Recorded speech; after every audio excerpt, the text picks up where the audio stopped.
Have you ever met Quincy Jones before?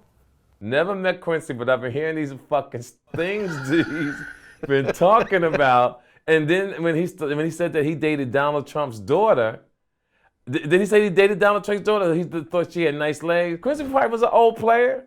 I don't see him lying on his dick. Well, have you ever met Richard Pryor? I met Richard, yes. Okay. So what did you think about the gay accusations on Richard Pryor? Let me say, have you ever read Richard Pryor's book?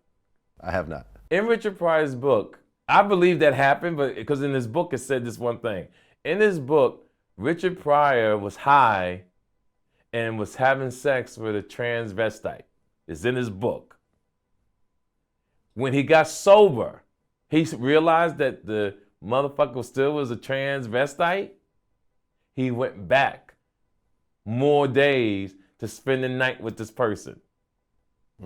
True, it's in his book now. So anybody want to get upset with me or say something, read the Richard Pryor bio.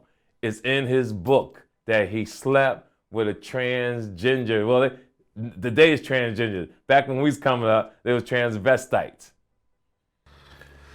Yeah, I mean, I think Richard's daughter actually said that a transvestite was living with him.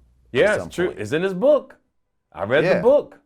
And then there was the roast where he was talking about fucking a transgender, remember? And everyone just thought, oh, he's just fucking around. Right.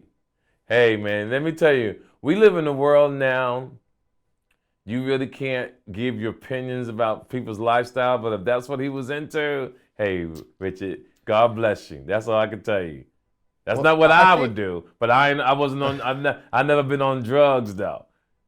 They say that drugs is a motherfucker. Well, I think that the reason why Richard Pryor made the type of impact that he made is because he was so unbelievably honest about himself. Yes. You know, it was it's everything. Like, his when you voice. Heard stand up, it's like his voice is stand up. What's the name of the special he did with the gold shoes, the black pants, and he had the red top on? Live on the Sunset. I don't think it was Live on Sunset. I think that's when he had the suit on. He had a red suit, I think. Live on Sunset. Had a red suit on. It's another shoes? special he did when he was doing about the heart attack and he's falling down and he was in the jungle and he talked about snake. Right. Do you remember that special? Let me tell you, man. I do. When people, every person know when you get into the zone, this man on that particular night, everything that he ever knew about comedy, every joke he ever wrote, everything he had ever gone through, he was in the zone like Tom Brady in the pocket on that particular day. And every comic, no matter if it takes you 30 years or 40 years, when you get into the zone, just let yourself go because it's truly one of the greatest moments in your career when you hit that zone and everything just comes together. It's a high that's unbelievable. Well, yeah, I mean, me and Willie D from the Ghetto Boys, we were talking about, Yeah. This whole Quincy Jones, Richard Pryor thing, and I said, well, Willie, Richard Pryor, I would say, is the greatest black comedian of all time, and he said, no, Richard Pryor is probably the greatest comedian, stand-up comedian of all time. And when I thought about it, I couldn't name a bigger stand-up comedian than Richard. You know what? When you think about that, far as stand-up, no. Stand-up. Yeah, I totally agree. There's no one. I hope to be up on that list one day with him, know. But as of right now, no, there's no one even close. Yeah, I mean, you can't say Eddie Murphy because Eddie got all the shit from Richard. Right. And Eddie only did stand-up really 2 weeks, and then he just went to acting, Now, if Eddie would have kept doing stand-up all these years, it's possible because I think Eddie Murphy was really, to this day, he had it all. The look, the swag, everything came together for him.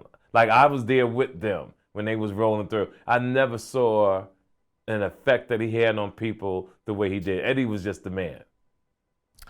Right. Well, Quincy went on to say that not only was Richard Pryor gay, but you know, because he was talking about Marlon Brando having sex with these guys. Right. He also mentioned Marvin Gaye and James Baldwin.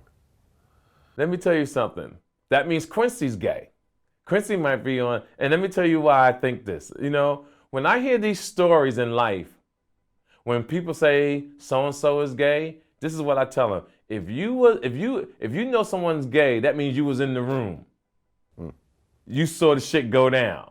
That means your ass gay too. I can't, when people leave me and they ask me, yo, you think such and such is gay? I said, I don't know what a man has done once they leave me because I'm not in the room. So in order to give a fact that someone is gay that you kind of respected, then you was in the motherfucking room. And I just truly believe that. So if Quincy really feels that, Quincy probably was directing. Quincy was probably having some beat music behind that shit, you know. Maybe that's how he got to beat the Thriller. Who the fuck know? Or beat it, you know.